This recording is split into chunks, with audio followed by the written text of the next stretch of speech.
মামা চুলকে কাটতেও না কাটতে হয় না। কপাল পোড়া খারাপ আতি যে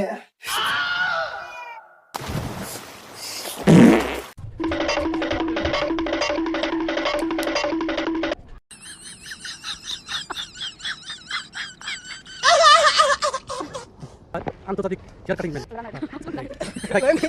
এই সিস্টেম থেকে দেই তোর স্টেডিয়ামটা তুমি কি হাঙ্গে রাও তুমি ভিডিও করতাছ মামা আমার তো চুল তো কাইটাই দিলা আমার কিছু ডায়মন্ড অফ কইরা দাও। এই এটা হয়ে তোমার কেমন লাগলো? ওই দিকে যাও।